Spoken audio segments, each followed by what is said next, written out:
a young science teacher dug up this lost treasure and found she was heir to the secrets of ISIS.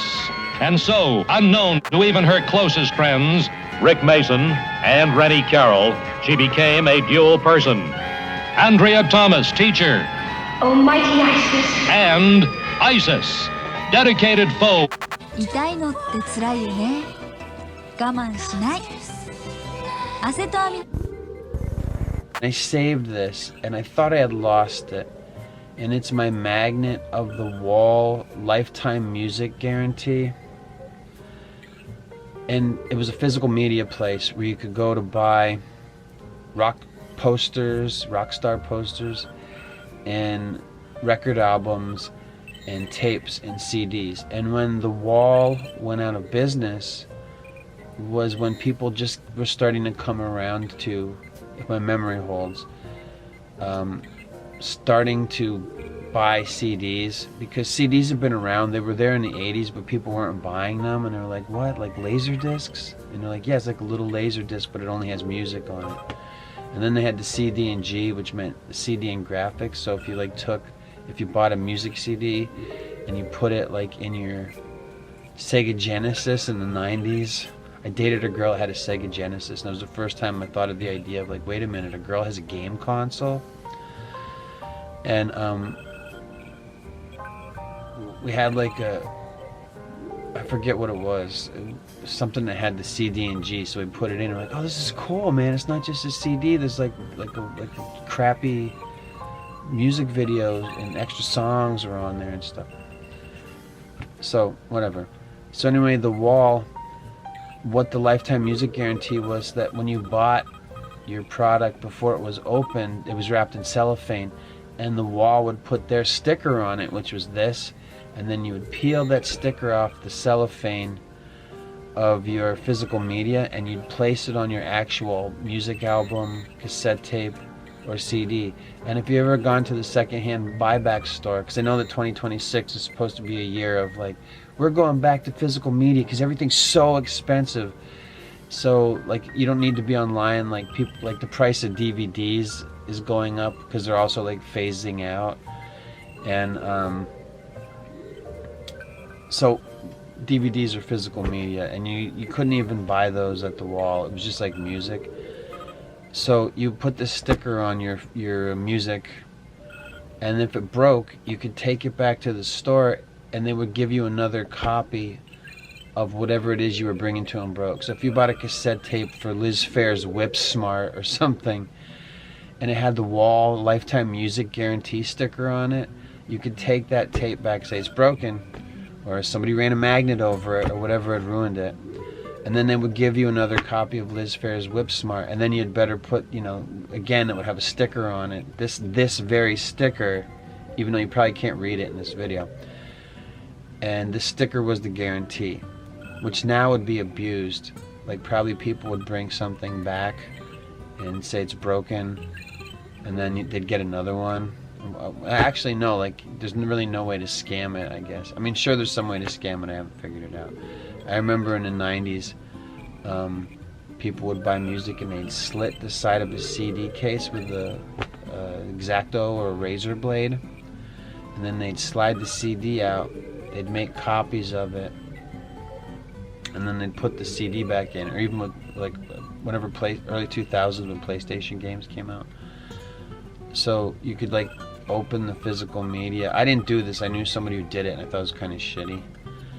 And then they would like slide the CD out or the game or whatever, and if they didn't like it, they'd put it back in and they'd return it. Like, I don't like this game, because you couldn't just, like, now everything's online for games, but if somebody didn't like the game, if they knew how to do that, they could open it from the side and it would look like it was sealed, even though there was like a little thin slit or something in the side. And sometimes people would get away with it, and I knew this one guy that did it over and over again. And I think maybe what he was also doing was just like stealing stuff. Like it'd be like an empty case, or they'd put like a blank CD in there or whatever. Did they have those back then? I can't remember what the scam was because I wasn't doing it, but there was some kind of scam with like CDs and old PlayStation, like new PlayStation games, and you could return them to the store. Well, the wall had the lifetime music guarantee, So it'd just be an outtake or something. The wall closed down in the 90s, right around when everybody was like, oh, cassette tapes are becoming obsolete, now you have to buy CDs, and like whatever the virtues of buying CDs were. So the wall saw, you would go to the wall and you buy record albums, then record albums got phased out and you would buy tapes. And then tapes were getting phased out and you could buy CDs. Bye-bye the wall. You know, I remember them closing down as me and my girlfriend at the time went to the wall, and we were like sad about it. We're like, man, like where the hell are we gonna buy music now? Because we lived in the middle of nowhere, and there was the wall. But also there was like other record shops and stuff like where you could still go to buy records, and it was kind of a neat thing because there'd be some kind of like douchey guy that was kind of a nerd about music. And then, you know, just a person that loved music, and they would say, oh, you like that album? Oh, well, if you like that album, maybe you would like this album because that album sucks, and here's why you might like this. And sometimes it was good, though. Like, I remember that I had some, like, bullshit David Bowie thing that I liked, like, from the 80s. And then he's like, oh, if you like that, then you would like this. And he gave me, like, old Bowie album where he's, like, posed on the album cover like Marlene Dietrich, like a bitch, like a woman. And I was like, I don't want that album. He's like, no, it's good. And that was Hunky Dory. And then I heard it, and I was like, yeah, I actually like it. And it's like a folk, like David Bowie was trying to, before he had, like, he was just beginning to sell his soul to the devil. And the whole album of Hunky Dory, if you don't know, from David Bowie, it's like he's singing about the new order of the Golden Dawn. He's singing about the coming race and making way for Homo Superior and all this shit. And it was right before he was going in, like he was being, you know, groomed or whatever into his transgender 1970s Ziggy Stardust phase and all this shit. And that's what this episode's going to be. We're going to talk about nerds and what nerd used to mean. I'll go right into that. So when I was growing up, a nerd didn't necessarily mean that you were smart. It just meant that you actually didn't fit in and you couldn't fake being a normal person. And it may have meant, like, along with being a nerd when I was growing up, came other terms that were the same as nerd. Like if you were called a nerd, you were a Poindexter, you were Four Eyes, you were a spaz, you were a dork. And then whenever dweeb came in, I don't remember, I think I was grown up by then maybe. But all these things meant nerd, and it didn't necessarily mean that you were smart. There's phases of what being a nerd meant. So when I was growing up, it just meant that you didn't fit in because you couldn't, because you wore clothes that were like you didn't have like a t-shirt, like you would wear like button-down shirts and maybe had a pocket protector. It didn't even mean you were smart. Like some people who were smart, they would say, sure thing, Einstein, which was like a diss, like, you're a nerd. Or if you'd mess up and say something stupid, you was like, way to go, Einstein, meaning like, you're so smart that, you know, like, you're, I know it's like a reverse thing, like, you're so smart, you're Einstein or whatever. I know people have discredited Einstein and said he was a bozo and he stole people's ideas from the patent office or whatever, and all that shit was fake. I don't know about that. But when I was growing up, Einstein was something you'd say if some person messed up. Way to go, Einstein. Or, you know, like if you were a nerd. And again, being a nerd didn't necessarily mean that you were smart. It just meant that you were a dork, a spaz, a weirdo. I think dweeb came in the 1980s. I'm not sure about that. You were a I can't remember the other one I just said. So anyway, then at some point in the early 2000s, a nerd came to mean what they now call an otaku, or it doesn't necessarily mean that you're smart, but it came to mean like, oh, like this guy, he's a nerd, he's so smart, he's fixates on one thing to the exclusion of all else he's really interested in. You know, like, he's a science guy or whatever. And it makes me, this is where the Silica-based life forms comes in. In the 1960s, for like 5 years, I think, Star Trek was on, because like 5 seasons of original Star Trek. And in that, they talk about how man has evolved to being a silica-based life form. I think that was in the original Star Trek. Or maybe it was in the Star Trek movie that came out in like 1980 or whatever. But the idea that man had evolved to a silica-based life form or carbon-based life forms. Now they want us to pay a carbon tax to breathe air, and we are a carbon-based life form, but they do want to like deplete the earth of carbon, and they want to somehow shape us into silica-based life form. This is like, you know, plans for a future, and it was propagandized to us by Star Trek in the 1960s, if I'm not mistaken. And Star Trek was paid for by the Rand Corporation. So it's propaganda. What do they say about Star Trek? It's space communism. So one of the things I refused to believe until I looked into it and found out for myself that it was true was that the Big Bang Theory was the #1 show on TV. And I'm like, there's no way. Like, there's no way that everybody's so much of a fucking nerd that the Big Bang Theory is the #1 show on TV. But he was right. Is a friend of mine. He said, no, it's the #1 show on TV. And I'm like, what are you talking about? And why do you like it? He's like, I do. I like it. And the Big Bang Theory was, I had already given up on TV by then, so I knew what it was. But I'm like, who the hell? That show's still on. Who the hell watches that?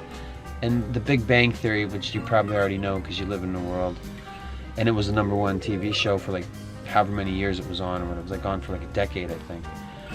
And it was, oh, Sheldon, and the guys were all like theoretical quantum physicists, because all that shit's made up and it's lies, and it's just like predicated on like, it's just not even real. It's just like how they want to shape them. Like basically quantum physics is like science fiction. It's not real, right?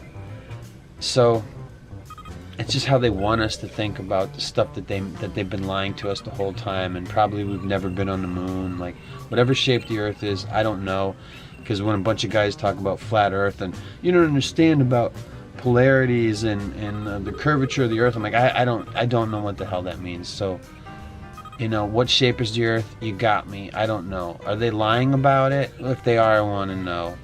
But the flat Earth is just like a psyop to get us to not be able to trust anything. Well, I think AI is that, like the convincing quality of AI videos. Like I can still tell when something's AI generated, but I think like they already know how to make it better than that. They're just like they already have like 20 years ahead of whatever AI is going to be, and it's basically just, and now a lot of people aren't going to know what to believe, and as they make people stupider, Gen Alpha isn't going to be able to tell the difference, right? Or whatever, by the time we get to Gen Epsilon or whatever, if we ever get there, before the Earth's ruined.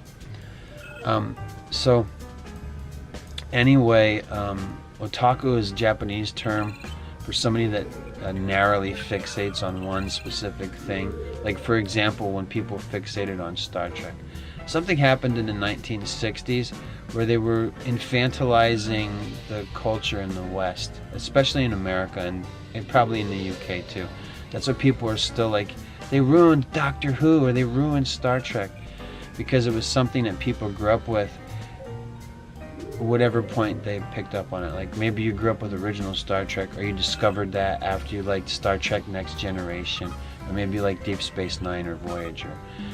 All these things are propaganda, and there were people who were really smart that were totally into Star Trek, and I think they threw all that shit into the Big Bang Theory TV show, and I just couldn't believe it was a hit. Hey Sheldon, and the way that they talked was so fake and grating and annoying. I'm like, how could you watch like 20 minutes of this with commercials every week for a decade?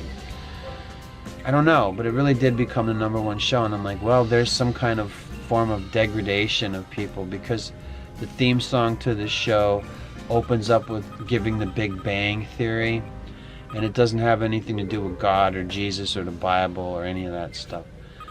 So it's just like purely, we want you to think about science, and the guys in the Big Bang Theory were obsessed with superhero shit and Star Trek and Doctor Who and all the different fandoms.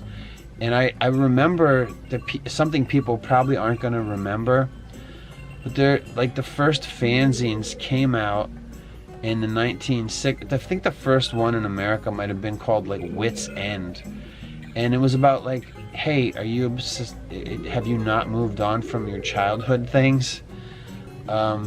Here's where you can buy old comics, and guys were like, I bought 10-cent Dell comics when I was a kid, and I want my old comics or old toys. And it was like a nostalgia, like the first zines. I know people know what zines are, fanzines. People were fans of things, and I think one of the first ones was Wit's End. It may have been like the first one I can think of in America, and it was, like, it was printed on like a mimeograph machine, like when before Xeroxes and photocopies. Like, do you old enough to remember mimeographs? Like, you were gonna take a test at school, and people would smell the paper that the test was printed on, because you could smell the ink, and it was like fragrant, and people liked the smell of ink, and it was purple. I'm old, and and this is part of my mental derangement, is telling you about how the world used to be and how it was shaped. Wait till we get to the scrapbooking segment. You know about scrapbooking? Probably a good thing to be able to say, here's how the world used to be, especially when we're heading into a world where they do actually want to take us away from being carbon-based life forms and make us silica-based life forms to be more like a computer, so we're more like imprintable of information, so that they can just program us to whatever they want to make us more like a computer or whatever the hell. Now they have the organoid computers. Do you know about this? Where they have like little living brains that is like holds all the data for your computer. It's like a living brain. It's a computer, and they have them already. And it's creepy, weird stuff. I'm wondering what the thumbnail will be. Maybe I'll use the organoid's synthetic brain thing as my thumbnail for this video about nerds. But a nerd didn't used to mean that you were smart, and now and also like guys that were nerds would be into Star Trek, and it didn't necessarily mean that they were a genius or that they were really smart. People could be a nerd about baseball cards and knowing the stats of like baseball players, and they were like kept collecting baseball cards and shit, and it's just like a guy, yeah, he's really good at baseball, I know everything about his stats, and I'm like, why? That's gay. That's like homo gay. Like, that's fucking gay shit. And same thing with football players. Like, if you know a whole, like, oh, look, I know about Gordie Howe's everything about him. Like, yeah, that's fucking gay. So you're a nerd. And it doesn't mean you're smart. It means you're fixated. And this idea of specialization. There's also the idea of infantilization, which I'm very pleased that over the last 10 years, people are starting to talk about John Taylor Gatto. John Taylor Gatto wrote the book called The Hidden History of the Underground History of Education in America, The Hidden History of Compulsory Education in America. It's one of those. That's something of the title of it. And it's a really thick book. And it's one of those things, like, if you were like an early conspiracy theorist guy and you wanted to understand like why you hated school if you went to regular public school, and why you hated private school if you went to private school, and what the differences were. John Taylor Gatto was a public school teacher. I think he was an award-winning teacher, and he would teach in private schools and then went to public schools. And he was saying, wait a minute, they're trying to dumb us down. In fact, that was one of his like pamphlet-sized book, like novellas or bookine or whatever you want to call it, where why am I still holding this magnet? Where he would where he told us that they were dumbing us down, like the compulsory school, like you have to go to school, that the public school system in America was making kids stupider. And it was like people would read this book and say, I love my kids, because you're supposed to, and it's just automatic. It was like programmed into us. Now they're programming all this horrible things into us, where people are like consider their kids as like the enemy. Like, I hate like people hating their kids because they're kids of the new hotness or whatever, infantilizing us. Like, when you have kids, the thing that I was always told, it's not about you anymore, it's about the kids and making sure the next generations. That's why they call the greatest generation is like the world. People went to World War II and grew up during the Great Depression and all this shit.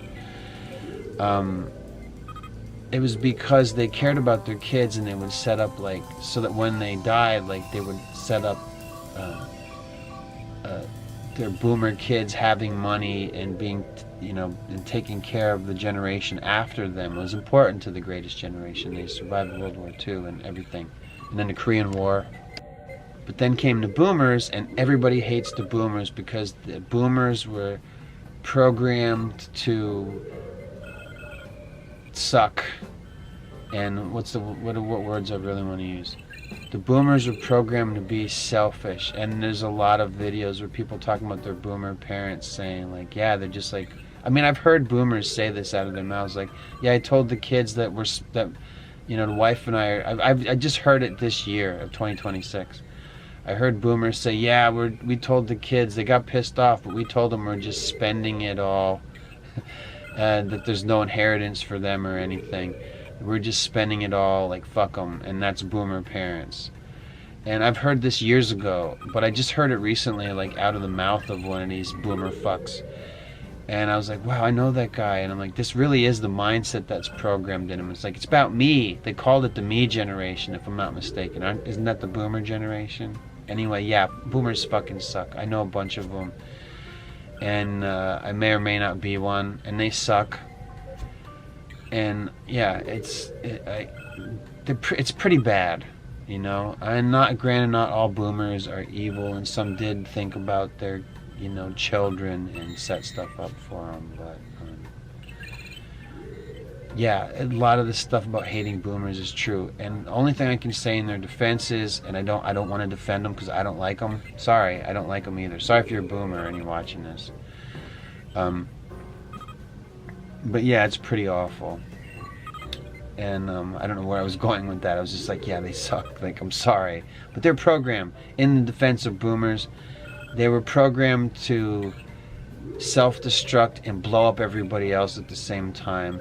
And they're counting on them to drop dead. They programmed them with I know that Gen X and then, Zoomers and Alphas, it's the order of things. Like, XYZ is the end of the alphabet, right? And now what? New type of people, Gen Alpha.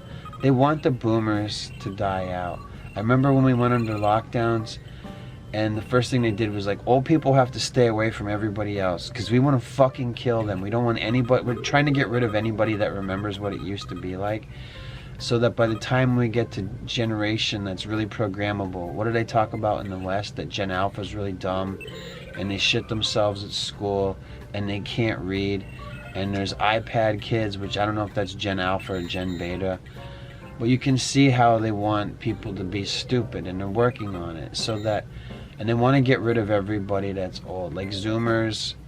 We got a lot of them programmed into stupid, like SJW thinking, and being addicted to being online and everything.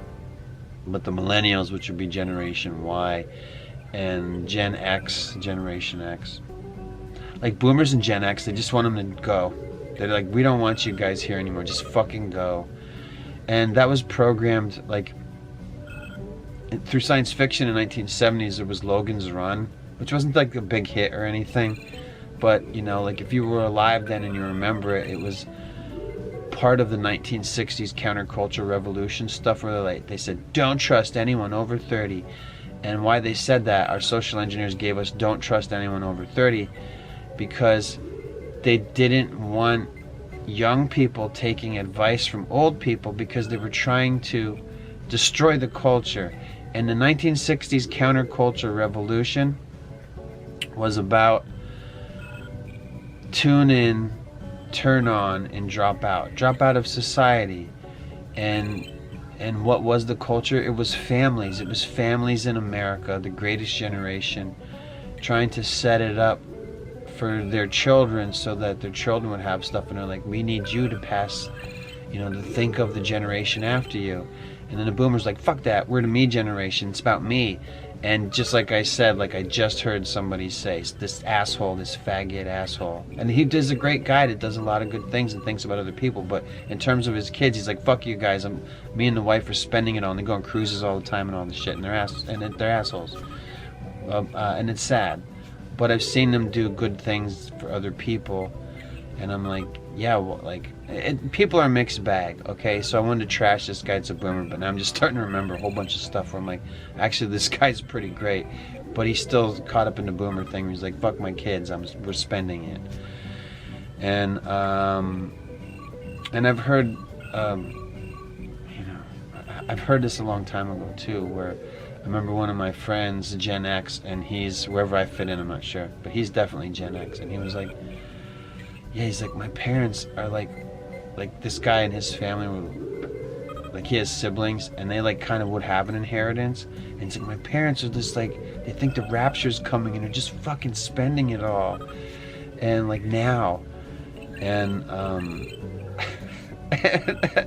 Catholics, obviously, so, anyway, so now we have these NEET, a thing called NEET, which comes from Japan, which is not in education or employment or training. And they had that shit like in the there's a documentary, a French-Canadian documentary about Japan that talks about how Japan's not in a good way. And they were saying that Japan's fucked up in 1994. And they had the otakus. And the otaku is what they now call the hikikomori shut-in epidemic, and like Japan has a shut-in epidemic and they have negative population rate because they're on the forefront of being socially engineered. And they used to say about Japan's technologically 20 years ahead of the rest of the world. I would say that Japan is 20 years technocratically ahead of the rest of the world. It's not funny. They have negative population rate. That's what they want for us. They're like, yes, they've basically enculturated pederasty in Japan. It's like kind of accepted. And all the weird anime and stuff that's exported that is questionable, that's exported to the rest of the world, that a lot of people also actually love, especially younger set, right? Boomers don't care about anime. Gen X maybe to some degree. They saw like, yeah, I saw anime when we go to the video rental store, and my parents let me watch it, but they didn't know that it was perverse and graphic sexually and in terms of graphic violence. And so, yeah, Gen X knows about tentacle porn and wandering kid and, you know, where a demon, they animate a demon raping a woman till she explodes. And it's disgusting. And this is stuff that was traded on tapes on VHS in the 90s and stuff. And now we have, you know, people, hentai. They just look, it just means perverted in Japan. So people are looking, like, it's a category on Pornhub. If you go to Pornhub, I don't recommend it. You can find, you know, Japanese animated cartoon porn of, you know, Rule 34 shit. And now we have a thing called Rule 34, where if you can beat off to it, it's anything goes. You know, like, that's rule, am I wrong about that? Is it Rule 34 or Rule 43? I'm old. Anyway, it just means, like, if you can beat off to it, go for it. Here's somebody put tits on an airplane because people fetishize airplanes. I've seen it. I've seen in the old days of DeviantArt when they're psyoping children to become the My Pretty Pony brony generation or whatever. And all the stuff like the furries and all the Medicare videos we've seen years ago where he's talking about furries that were arrested and went to jail for abusing animals, and they get out and then they make posts on Tumblr where they're like, look, I got a new dog. And you're like, because these guys had violently, you know, abused animals to the point where they prolapsed their assholes and the dog died, because that's the world we live in now. Granted, that's not most people, but they're trying to enculturate all these perversions, and those guys are fucking nerds, and they're not even smart. But there are nerds about stuff. They can tell you all about shit that I don't even know about, like some niche thing about a video game people want to fuck Pokemon. I mean, isn't that, I don't know if it was Flash Gits or Papa Meat, where they had the video about, like, it was funny video, and it was about the guy, the Pokemon hunter, going in to get Pokemon, and they all had like tits and stuff like that, and you know, like, and he was like fucking the Pokemon. Haha, very funny, but people are they're getting turned on by a thing that doesn't even look vaguely human. It looks like a cartoon dinosaur or some shit like that, and they're beating off to it. And what's Pokemon? Pocket demons. A genie inside of a lamp, and then you open it up and they cockfight each other. I don't mean they're crossing streams and whacking their dicks against each other. I mean, they're making demons fight each other for in a power struggle to be the master of demons. I guess more like a King Solomon pursuit, but done in an anime style or whatever. And people are beating off to it still. And I don't know if people remember this. Just a bit of, it's not necessarily trivia. It's probably some value. There was this famous thing in Pokemon where they had to put an epilepsy warning on it, like, hey, we're using the early days of computer coloring, and there's some computer effects that may cause, in people watching Pokemon, epileptic fits. And it may cause seizures in people that don't have epilepsy. It may cause like an epileptic style seizure in people who don't, like, hey, you watch this at your own warning, you may have a seizure. And it makes me think of like mass MK Ultra stuff. And I don't remember what year that it was made legal that you could mass MK Ultra people in America, but there was like a year where they were like, yes, we can do that now. Was that under Obama or something, or way before then? I don't even remember anymore. I'm not getting old. I've been old. So, and, well, now what has being a nerd become? Now people that are attractive, that are perpetually online, because everybody's making videos in their free time. Not everybody, but a lot of people do. And they're like, oh, I'm such a nerd about buying stuff from Sephora or whatever, because it's like some hot bitch that's obsessed with makeup or whatever and refuses to wear a bra when she makes phone videos. Whatever. Being a nerd is a guy that's a bodybuilder, and he's in great shape, and he's posting thirst traps of himself and smacking his lips like a woman and making videos and shit like that. And it's fucking gay, which is probably by design. Maybe he's part metrosexual. All these things, these new things that were brought into the world.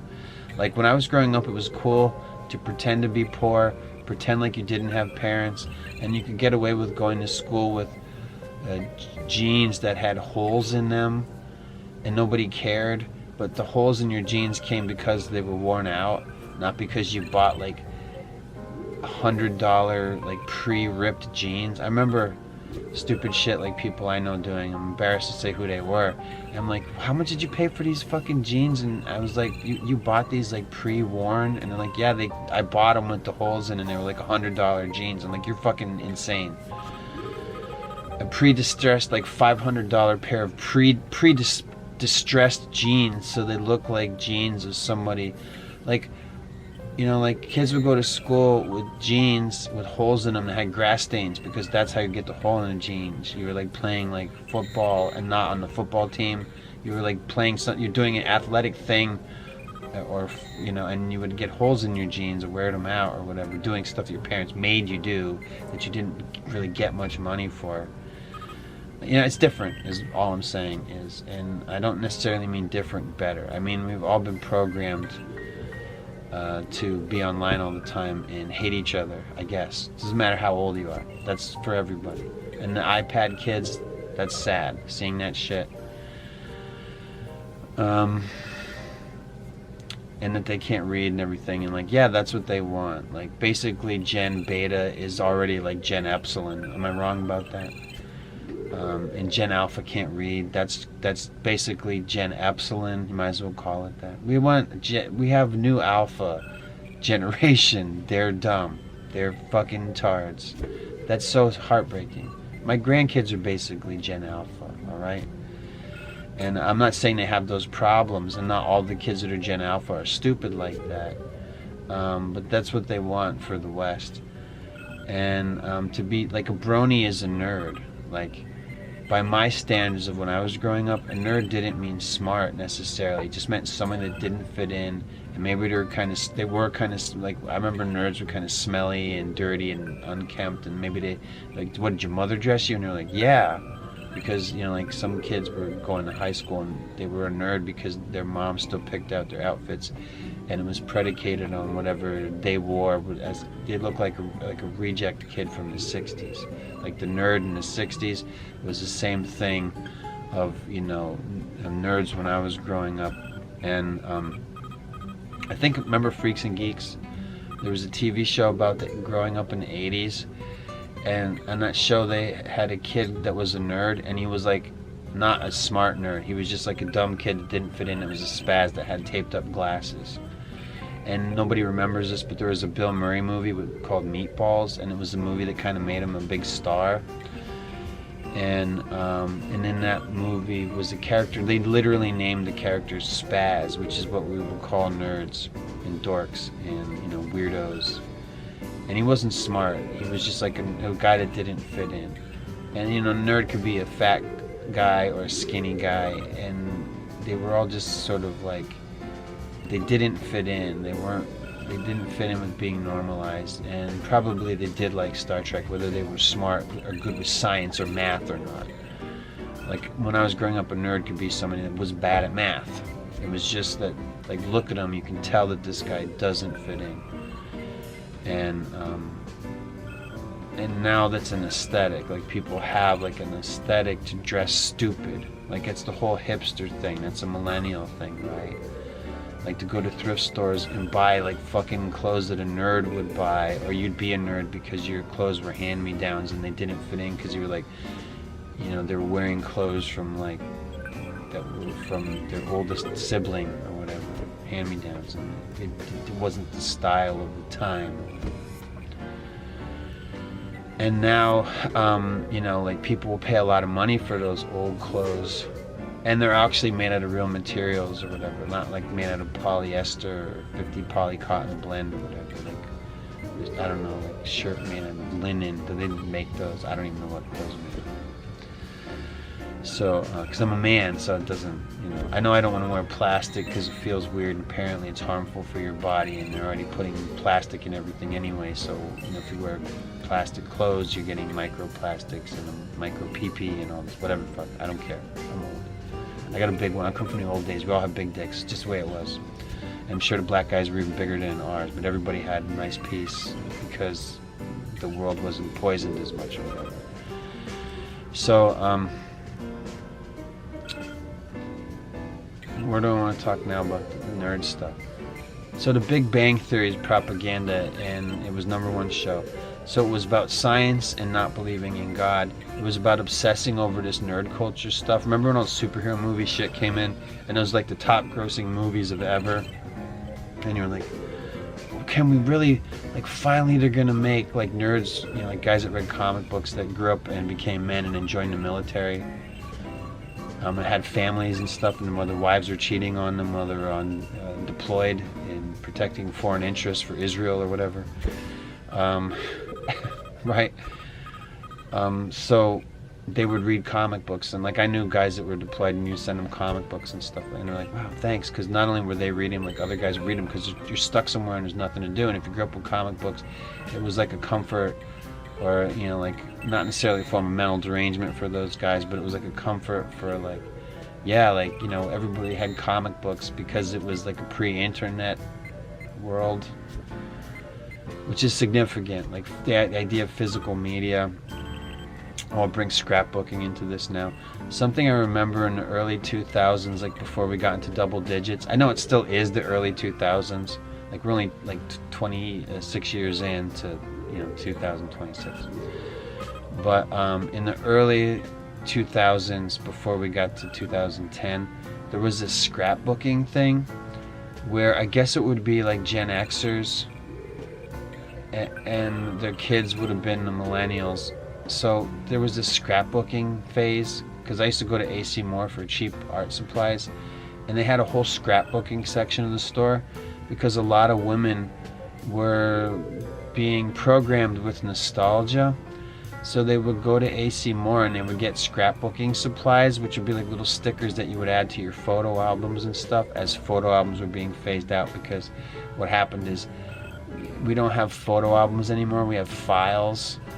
You know, we have like our phone, and then maybe if you want to, if it's still a Luddite, you can plug your phone into your computer, and you can have files of photos, and then use your printer. And they want to phase out printers because of the cost. Like Hewlett Packard sucks.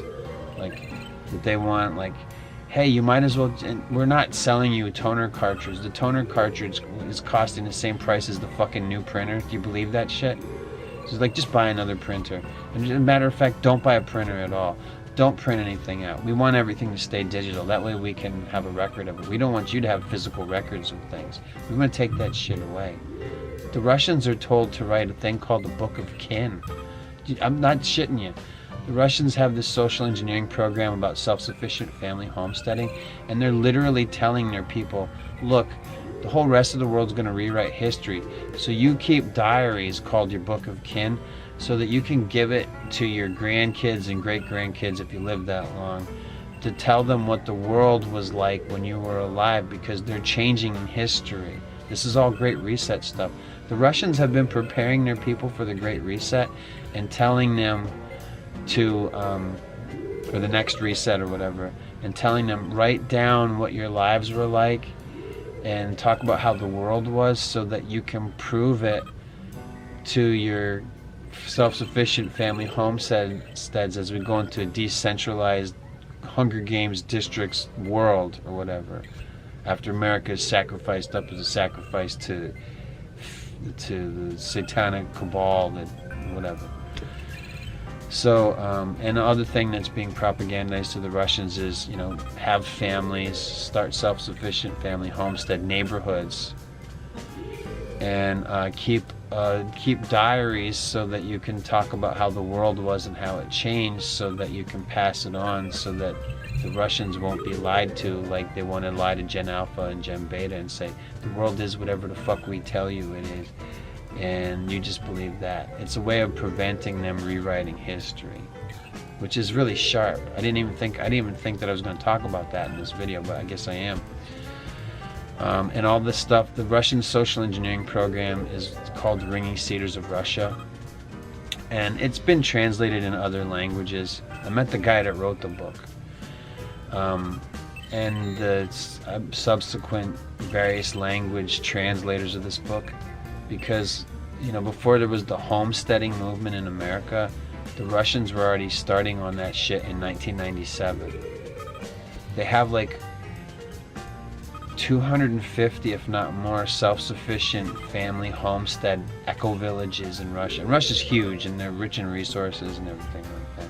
So they're preparing for this reset by saying, we want Russians to thrive, so, you know, like, start creating your, you know, now people are we want to make eco-villages and homesteads. And I was on this shit for a while, and I watched it not work out, and I watched people get divided and conquered when they were trying to make American eco-villages. And I don't know if you're aware of this, but they do exist, but they kind of keep that quiet. And I wonder, I'm gonna be careful. I've been to these places and like, wow, this place has been here like 20 years, and by now it's been like 30 whatever years. And there are eco-villages in America, like hiding out in the middle of nowhere, covered in trees, and like just getting to me and my girlfriend at the time were driving to the place, and we were so far out there, we were like, you know, shit, like we better find this place soon or turn around because we're gonna run out of gas because we're in the middle of fucking nowhere. And then we came to a sawmill, off-the-grid sawmill. And we stopped and we were like, is there an eco-village around here? And they were like, yeah, keep going that way. And then it's only later that we realized, like, wait a minute, there's no power lines out here. How do they have a sawmill? And it was all off the grid. So yeah, that stuff exists, and those people have been, you know, like established it a long time ago, like on the down low. And there's eco-villages all over the world preparing for this shit that we're going in now. That's here, you know, like when retired military, you know, wants to go, they want to go start farm and go off into the middle of nowhere and stuff. It's because they know, some of those guys, you know, like higher up guys, they know about like what they know about the plan and stuff. Like, hey, they're shutting down food. Like, you're not gonna, you know. And then the World Economic Forum comes, Klaus Schwab comes out and says, You'll live in the pod, you'll eat the bugs, you'll own nothing, and you'll be happy. Just the you'll be happy part just means you won't have a choice, and the only people that will be alive for that will be so dumb they won't know any better because they're trying to erase, history and rewrite it, and apparently make us into silica-based life forms. And those people they want them to be fucking nerds and not smart genius type people. And the guys in the Big Bang Theory weren't necessarily geniuses. They were just spouting the theories of science that are unproven, that probably aren't true. And that was that's propaganda. Like 2.5 Men, Big Bang Theory, Two Broke Girls, and a whole bunch of other shows that are now over. This guy named Chuck Lorre had a hand in all of those. And he was a Jew. Just saying. Not that matters. But, it's propaganda. It's propaganda. And they were encouraging, now the point of encouraging being a nerd has become even hot people I'm such a nerd about some stupid shit, and then other people make YouTube videos saying, look at how these people don't even know what a nerd means anymore. A nerd used to mean that you were really smart or good at math and science, and now these dumb hot bitches are just, I'm such a nerd, I can't stop collecting Chinese trinket Labubu Pop Mart things. And I'm such a nerd about, organizing my micro apartment or whatever, compartmentalizing. All this is emphasis on aesthetics and shit like that. And, yeah. So, I've only had 4 hours of sleep, but so I woke up and it's time to go, and I do have the luxury of this day. It's I could just go back to bed, but my internal clock is now it's the time where I'm supposed to be awake. So all this flood of stuff came to me, and that's the impetus for this video. So this video came from, I was why isn't this wall magnet on my fridge? And I didn't realize I was sentimental about it, and I was pissed off. I'm that doesn't exist anymore. You can't get the wall lifetime music guarantee magnet. And I was where is it? So then I found it, and oh, there it is. And it's completely useless. It's this won't hold up a sheet of paper probably. It's just stuck to my fridge. And then that was the beginning of this, what snowballed into this video. It made me think of nerding out. I remember records went away, and then records were a thing that DJs had in the 1990s so that they could DJ. And now everybody can DJ with a computer, but you had to have record albums to DJ in the 1990s. Go on my Rumble channel and find the movie Party Girl, or you could just find it on YouTube. You could just watch it for free. Party Girl is a movie that's of its time, which is the 1990s, and it's a young Parker Posey, and she's a party girl, and one of the characters in the movie is a DJ, and he's my records, you fucked up my records. It was a big deal for DJs, because you had to have records. And what Party Girl was a closeted gay man's 1990s wish fulfillment, where his avatar was Parker Posey, basically, and her interest was in swarthy Middle Eastern boys, which is this gay man who made the movies fantasy or whatever. Anyway, so I remember certain record albums, they would have to if it was they'd make double albums, which meant you would have to flip over 4 records. I remember D-Light's Dewdrops in the Garden was a double record album, and it wasn't released in America. It was an import from Japan or something. And if you were a DJ, you could get the US DJ version of D-Light's Dewdrops in the Garden, which is a really big album, and it was all about drugs and the club scene in the 90s, and this peace and rehashing of the 1960s counterculture revolution, which really, all that 1960s stuff, that's the Summer of Love, wasn't it 69? So it's before those 60s kids got burnt out from drugs in the 1970s, had to come down, and they lifted them back up again in the 70s with coke or whatever. So anyway, record albums were like dying, and you couldn't get D-Lights, Dewdrops in the Garden. It was like an import album, and it probably cost like $70 or something to get it. And it was I think it was Japanese import, and it was like basically like 4 sides, 2 albums, 4 sides, because you listen to one side of a record, and you have to flip it and listen to the other side. And it was like, I remember in the 90s, like record albums like being kind of phased out, and DJs were on to them, and there was still like DJ versions of albums, but we were moving on to CDs, and they're like, wait till you hear this, the remasters of the Led Zeppelin stuff, and you can hear them breathing, and it was all bullshit. And it was like, yeah, but this is like the state-of-the-art sound, like you can hear them tapping their feet on the floor. And I'm like, who wants to hear that shit? Just play the fucking music. And Led Zeppelin worships the devil anyway. I mean, they were putting backmasking in albums, you know, like Stairway to Heaven says, sing to me, sweet Satan, and shit like that, and they worship the devil. Jimmy Page brought Aleister Crowley's house, and then he sold it to David Bowie. Like, fuck those guys, they're evil. They did sex magic ritual where they put a fish inside of a woman. That's right out of Crowley. That was one of their famous stories. Oh, they put a fish inside a woman's vagina. Yeah, that's a weird sex magic thing. I forget what the ritual means anyway. But The Wall, lifetime music guarantee, and then we're like, they're going out of business. The guarantee doesn't mean anything. If our physical media breaks, we have nowhere to take it to anymore, because the Wall is shut down. And now The Wall is like, you know, a couple, like 3 or 4 YouTube channels where, or maybe more, where it's just video, like manosphere shit, where it's like, here's another video of these women hitting the wall. They're 30, they're useless. Don't trust anyone over 30.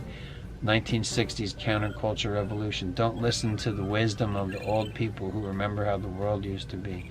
And then in the 70s, you had to like volunteer yourself up as a sacrifice at 30 years old, because people weren't in the future. People of Logan's Run in the 1970s with Michael York, and Farrah Fawcett, I think, was in that one, and I can't remember her name, but she was like pretty British woman, and nice. You can see her tits in American Werewolf in London. Forget her name, Jenny something or whatever her name.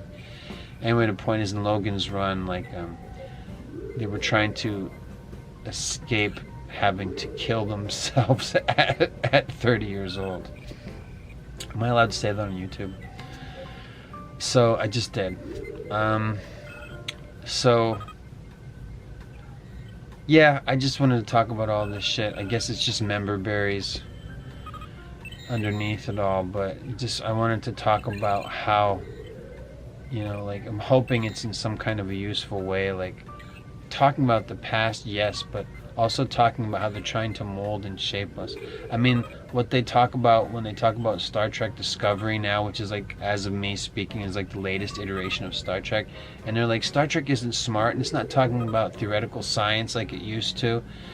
They're just dumb. Like, they don't even know how to write about science anymore, because the people who are writing Star Trek now are stupid and they're not smart. And it's just about having the feels. And in Huxley's Brave New World, they called it the feelies. Like, nobody falls in love anymore. You just have the feelies. And they go to orgy porgies, which is like communist, Marxist, socialist orgies, where it's the polyamory shit that we have now. Huxley was writing about the world that we're living in now in the 20s. Like, this polyamory shit, I hope it's phasing out. I mean, people just aren't, it seems like people just aren't having sex at all, but there was like this wave of polyamory stuff, and that's out of Huxley. And then there was a Katy Perry song called Feels, and people say, oh, that gives me the feels, or they did a couple years ago, and I'm like, yeah, that's the feelies from Huxley's Brave New World from the 1920s. And Huxley was one of those, didn't he write The Doors of Perception or something like that? And then the Doors named their band after that, and Jim Morrison's dad was a Tonkin Bay guy. False Flag, Tonkin Bay. And so Huxley was still alive, and he was saying, you should take drugs, you should take psychedelic drugs. And also I think one of his books was about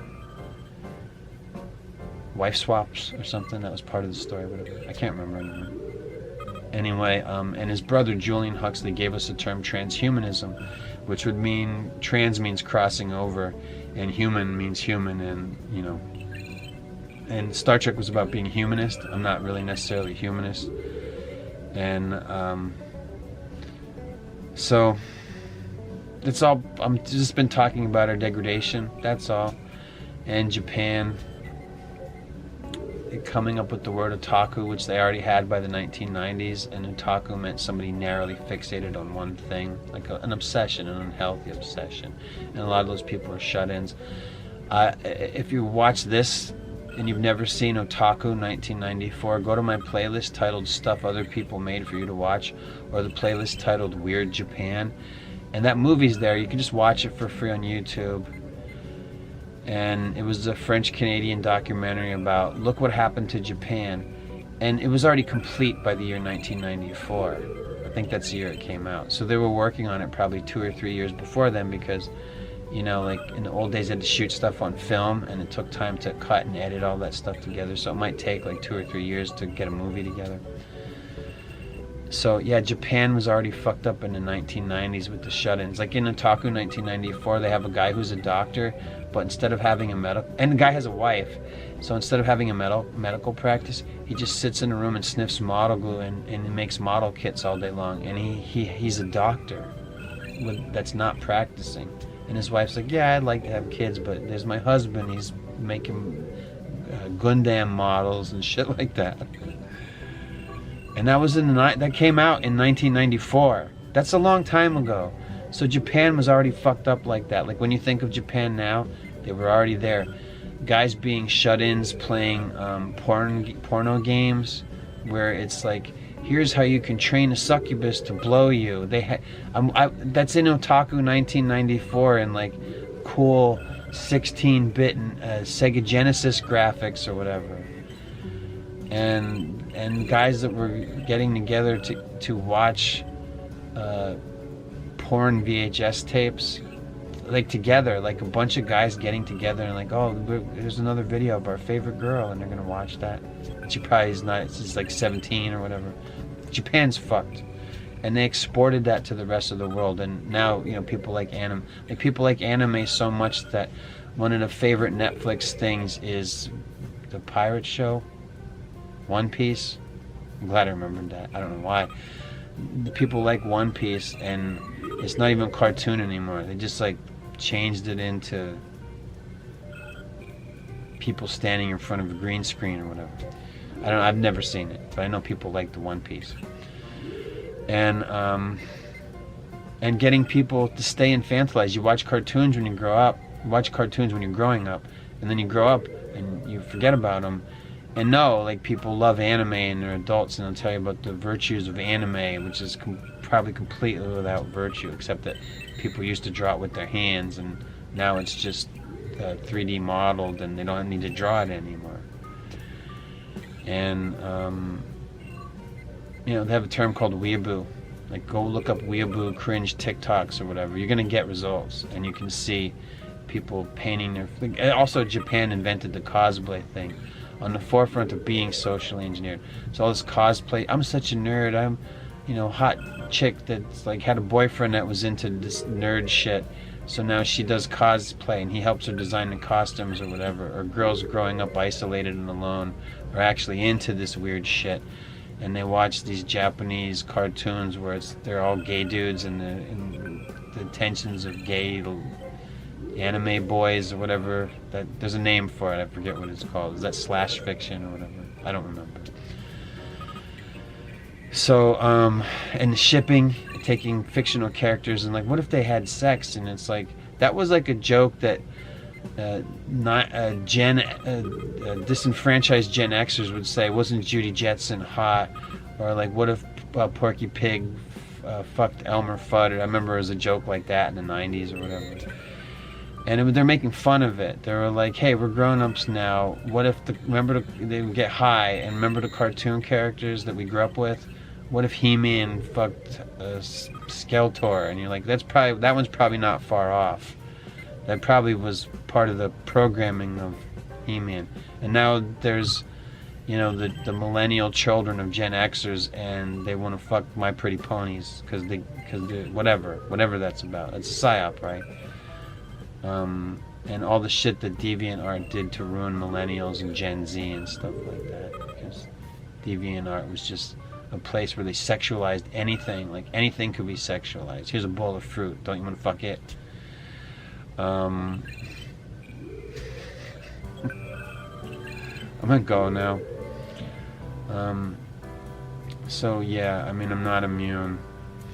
This is my wall. I probably somewhere I have like old CDs or a couple cassette tapes. A lot of my cassette tapes, I had them in a shed and it went moldy, and I was like, oh shit, now I gotta throw them away. So I threw a whole bunch of my physical media away because it just got moldy. And now we know that CDs have a thing called disc rot that we didn't know. CDs will last forever as long as it doesn't break, and now we know that they have disc rot, and they can break too. And that's probably part of the planned obsolescence of DVDs. Like, they knew that they wanted to head us towards a future where we wouldn't own anything, and they could use AI to go change all our beloved cinema classic programs that programmed us how to think into whatever they wanted to program it into. I mean, now you can use AI to go back into Star Wars and make it into whatever you want. You can probably make it into a porn.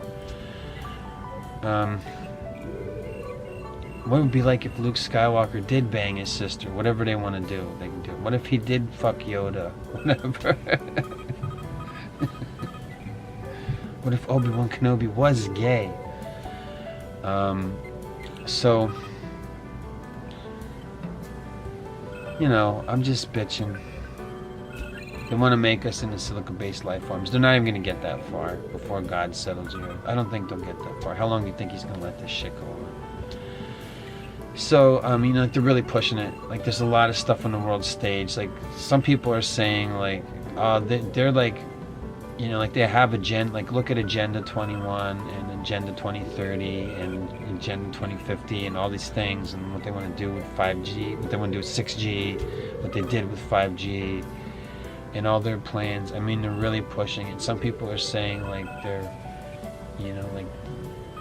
like speeding up. They're like, fuck it, just go for it, wreck everything. I'm like, yeah, well, that makes God come back. How long is God gonna allow man to be degraded into what they want to degrade us into before he's like, just let's go, shut it down, tell him to get ready for Gog Magog, I'm coming back, So anyway, did I touch on all the things? Because I did write down like a couple on my Pictionary. Was it Scattergories? Remember that game, Scattergories? So the game sucks. I was like, I'll throw the game away, but paper's paper. You can write on paper. So wall magnets. Oh, Tumblr. I want to talk about Tumblr. Is that a thing anymore? Because I remember Tumblr used to be pretty perverse, and people would post all these things on Tumblr, and I think they kind of shut that down too. I forget what I wanted to say about Tumblr.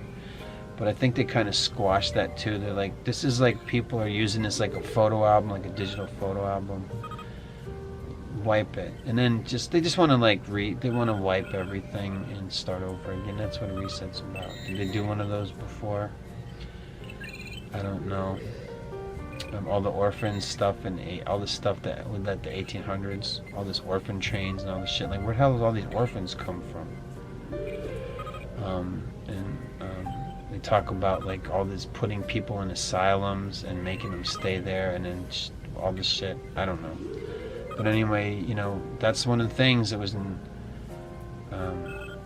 what they wanted to do was like, with communism, socialism, Marxism, all that stuff. It was like, your children aren't your own, they don't belong to you anymore.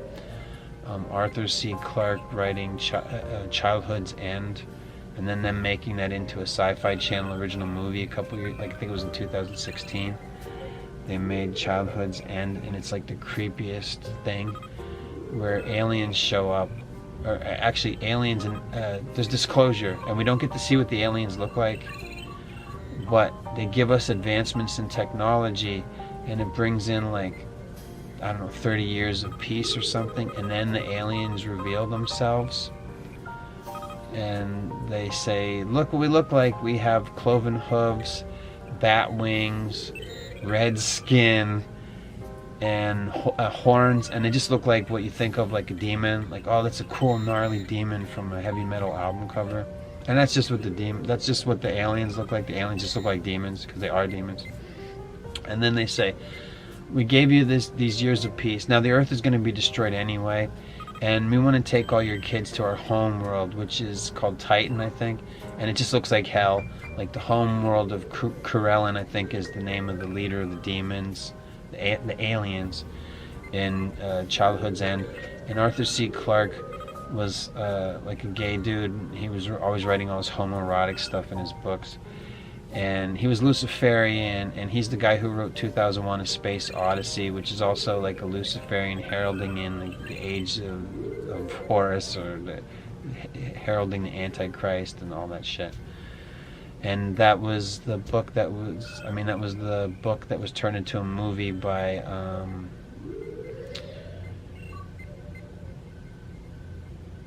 Stanley Kubrick. Stanley Kubrick's 2001: A Space Odyssey. And it's everything that's about. And Stanley Kubrick's the guy that did Eyes Wide Shut. And I'm just gonna go now.